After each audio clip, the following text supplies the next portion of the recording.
ويسمى الاسم الذي يقع قبل أداة الاستثناء مستثنى منه. Naam, istamir. Lanjutkan sedikit. Adawatul istisna'i hiya illa khairu siwa qala ada hasyar. Naam.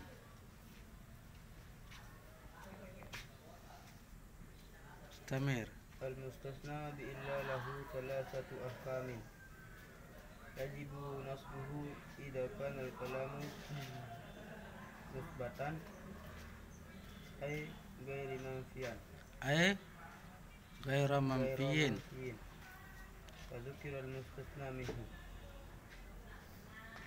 Mislu hadara ar-rijalu illa zaidan. Zaidan mustasna bi illa mansubun bil fathati. Qara'tu Suhufa ila sahifataini. Sahifataini mustasna bi illa mansubun bil ya'i. Naam. Naam ba'du. Naam, sanaqra. Bismillahirrahmanirrahim. Al-mustasna. Sekarang pembahasan mustasna hal sudah habis. Sekarang kita masuk di pembahasan al-mustasna. Al-mustasna ismun mansubun yaqa'u ba'da adatin min adawatil istisna'i liyukhalifa ma qablaha fil hukum. Mustasna itu adalah isim yang mansub yaqa'u yang terdapat ba'da adatin min adawatil istisna setelah adat istisna, yaitu ba'da illa, gairu, siwa, suwan dan sawa ya kena adat. Alat-alat pengecualian ya kena adat istisna. Untuk apa tujuannya? Liyukhalifa ma qablaha fil hukum, untuk membedakan makna kalimat dari makna yang sebelumnya. Jadi untuk membedakan makna dari makna sebelumnya. Nah, nanti akan jelas di contohnya. Contohnya hadarar rijalu illa zaidan. Hadara telah hadir ar-rijalu para lelaki itu illa zaidan, kecuali zaidan. Nah, di sini ada pengecualian dengan illa. Illa ini dinamakan adatun min adawatil istisna, alat untuk pengecualian. Kemudian ada yang dikecualikan, yaitu zaidan. Secara makna, zaidan ini dikecualikan dari makna yang sesudahnya, yaitu hadara, sudah hadir, berarti dia saja yang tidak hadir, begitu. Artinya kata zaidan ini dikecualikan maknanya dari kalimat sesudahnya. Lanjutnya, zaidan mustasna. Zaidan ini namanya mustasna, yang dikecualikan, yaitu mansubun bil fathati, yang mansub bil fathati dengan fathah yang jelas, dan zaidan jelas dia fathah. Wa yusamma, dan dinamakan al ismul ladzi yaqa'u qabla adatil istisna mustasna minhu, dan dinamakan isim yang terdapat sebelum adat istisna itu dinamakan mustasna minhu. Jadi isim yang terdapat sebelum adatul istisna itu dinamakan mustasna minhu. Sedangkan isim yang terdapat setelah adatul istisna itu dinamakan mustasna. Jadi rukun istisna itu ada mustasna minhu, ada adatul istisna, ada mustasna. Ada 3 ya. Pertama yaitu mustasna minhu, adatul istisna, dan mustasna. Isim yang sebelum illa dinamakan mustasna minhu, isim yang setelah illa dinamakan mustasna. Nah, asani yang kedua, adawatul istisna, alat-alat untuk pengecualian, yaitu illa, gairu, siwa, khola, adaha, hasya. Semuanya berarti kecuali. Semuanya berarti kecuali. Al-mustasna bi illa. Sekarang pembahasannya tentang illa. Al-mustasna bi illa, pengecualian dengan memakai illa, lahu salah satu ahkamin, terdapat 3 hukum. Yajibu nasbuhu iza kanal kalam musbatan. Nah, ini pembahasan mustasnanya ya. Yang dimaksud ini isim yang setelah illa, berarti kalau dibilang mustasna. Nah, itu mempunyai hukum 3. Yang pertama, yajibu nasbuhu iza kanal kalam musbatan. Wajib menasabkannya mustasna tersebut iza kanal kalam, apabila susunan kalamnya musbatan. Itu musbatan. Apa maksudnya musbatan? Musbatan ini adalah lawan daripada nafi. Ay ghairu manfiyin, yaitu yang selain nafi.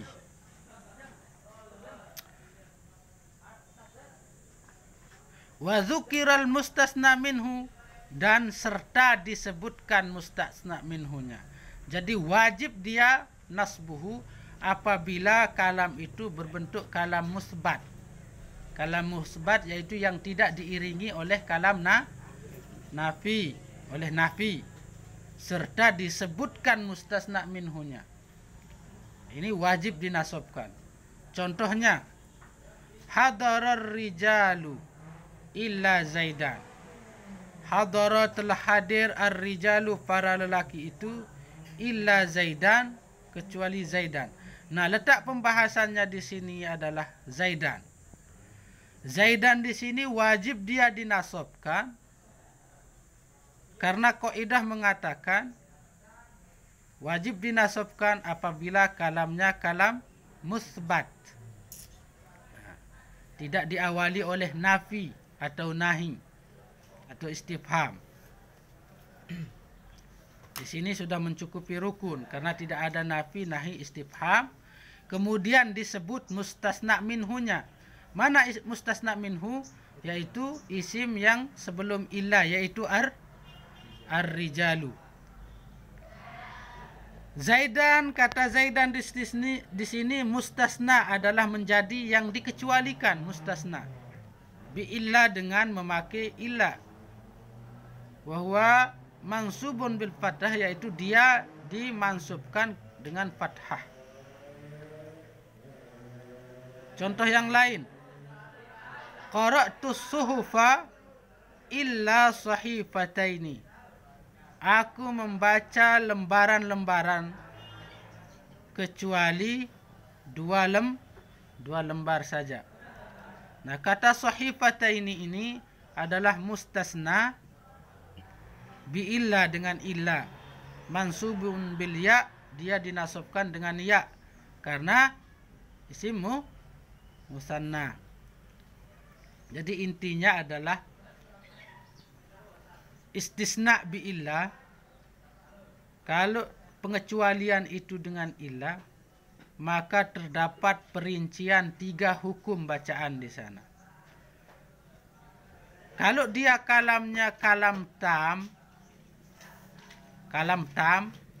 maksudnya kalam tam disebutkan mustasna minhunya dan tidak diawali oleh nafi, nahi, istifham, maka mustasnanya wajib dia mansub. seperti yang dicontohkan. Kemudian lanjut. Hukum yang kedua. Naam, ikra. Yajuzu nasbuhu awit tiba'ul mustasna minhu fi irabihi ala annahu badalun idza kana al-kalamu mamfiyan wa dzukira al-mustasna minhu. Naam. Mislu maqama ahadun illa zaidan mustasna bi illa mansubun bi fathati. Naam. Aw maqama ahadun illa zaidun fa'ilun marfu'un bid dhammati. Naam. Ini hukum yang kedua ya. Hukum yang kedua adalah yajuzu nasbuhu, boleh dinasabkan kalau tadi tidak ada pilihan. Wajib dinasabkan kalau tadi. Kalau ini yajuzu nasbuhu, boleh dinasabkan, mustasna minhu maksudnya ini. Au ittiba'ul mustasna minhu, atau mengikuti mustasna minhunya, artinya harokatnya. Boleh menjadi badal berarti. Tergantung mustasna minhunya. Kalau harokatnya rofa berarti mustasnanya nanti rofa. Kalau dia mansub berarti mustasnanya mansub. Tetapi pilihan ini boleh mengikuti dan boleh menjadi istisna, mengikuti hukum istisna berarti mansub. Yajuzu nasbuhu, boleh menasabkannya karena dia menjadi mustasna. Au ittiba'ul mustasna minhu, atau mengikuti mustasna minhu, atau menjadi badal.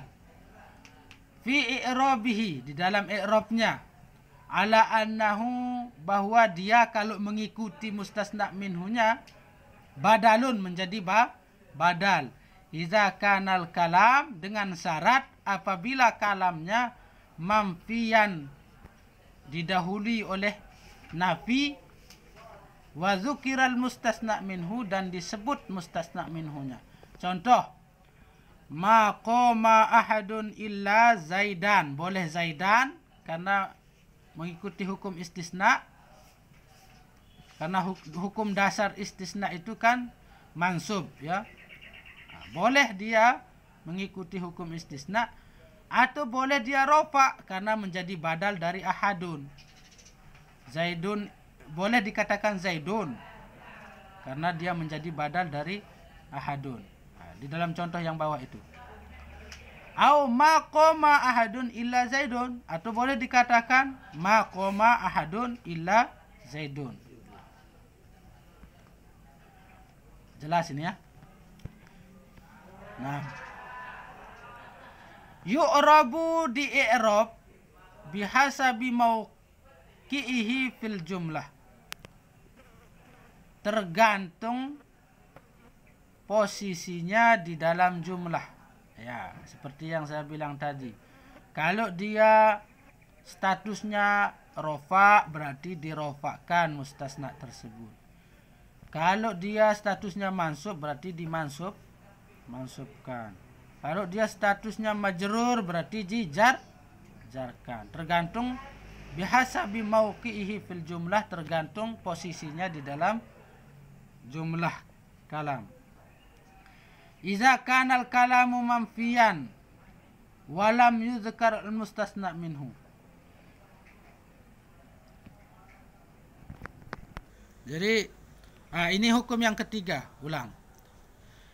Yu'rabu bihasabi mauqi'ihi fil jumlah. Hukum yang ketiga di dalam mustasna itu adalah di i'rab tergantung posisinya di dalam kalam. Iza kanal kalamu, ini apabila iza kanal kalam, apabila kalam tersebut mamfiyan, diawali dengan nafi, walam yuzkar al-mustasna minhu, dan tidak disebut mustasna minhunya. Contoh, ma qoma illa zaidun. Kenapa Zaidun di sini? Karena dia di i'rab sesuai dengan mauqi'ihi fil jumlah. Tergantung posisinya. Misalkan maqama ini. Kenapa kok Zaidun rofa? Siapa yang tahu? Saya ngajarin Pak Ilul koma. Karena ada koma di sana. Yang mana koma itu adalah fi'il yang membutuhkan fa'il. Maka mustasna atau kalimat setelah illa itu harus rofa karena statusnya sebagai fa'il. Itu maksudnya yu'rabu bihasabi mauqi'ihi fil jumlah. Kemudian contohnya lagi, ma qultu illal haqqa. Aku tidak mengatakan sesuatu kecuali kebenaran. Kenapa kok haqqa? Oh, saya ngarak kultu. Hah? Saya ngarak kultu. Karena ada kultu yang membutuhkan Maf'ul. maf'ul. Nah, itulah. Kemudian al-mustasna bi ghairi wasiwa. Dengan sudah pembahasan intinya kalau istisna dengan illa berarti ada 3 pilihan. Yang pertama, apabila kalamnya itu kalam tam, maksudnya kalam tam itu tidak disebut kalam tam mujab katanya. Kalau kalamnya kalam tam, yaitu kalam yang disebut mustasna minhunya, mujab yang tidak diawali oleh nafi, nahi dan istifham, maka di sana wajib menasabkan mustasna. Ini hukum yang pertama. Kalam tam. Yang kedua, apabila kalamnya itu kalam tam tetapi didahului oleh nafi atau nahi atau istifham. Saya ulangi. Hukum yang kedua adalah apabila kalamnya kalam tam. Maksudnya kalam tam adalah disebut mustasna minhu. Akan tetapi disertai dengan nafi atau nahi atau istifham. Maka di situ boleh memilih. Boleh antara dua pilihan. Boleh antara dua pilihan. Yang pertama boleh dinasabkan karena mengikuti aturan istisna, atau boleh menjadi badal mengikuti mustasna minhu. Hukum yang ketiga adalah yaitu di-i'rab sesuai dengan posisinya di kalimat. Kalau kalam tersebut membutuhkan fa'il atau khobar misalkan atau maf'ul, maka sesuai dengan i'rabnya masing-masing. Kalau khobar mubtada tentunya rafa. Kalau fa'il tentunya rafa juga. Kalau dia Kalau dia maf'ul berarti nasab. Kalau dia ada huruf jarnya berarti jar. Itu maksudnya bihasabi mauqi'ihi fil kalam. Misal contoh yang ada jarnya. Nazartu apa ya contohnya? Marartu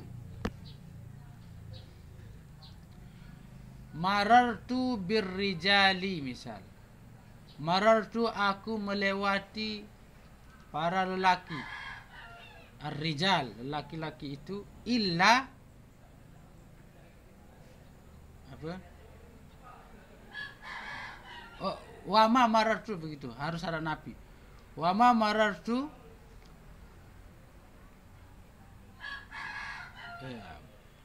boleh doang sih. Misal ulang. Ya sesuaikanlah di pembahasan sabar biar. Terus Sekarang mustasna bi ghairi wa siwa. Bi ghairu wa siwa. Sekarang pembahasan tentang mustasna bi ghairu wa siwa. Yakunul ismu ba'da ghairu, menjadi isim setelah ghairu itu, wasiwa dan siwa, majruran, menjadi majrur, daiman, selalu, bi'tibarihi mudhofan, karena dia dianggap sebagai mudhof ilaih. Jadi selalu setelah ghairu dan siwa dia selalu majrur karena dianggap sebagai mudhofun ilaih.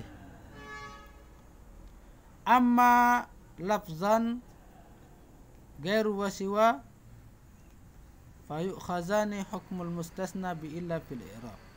Adapun lafza ghairi wa siwa, adapun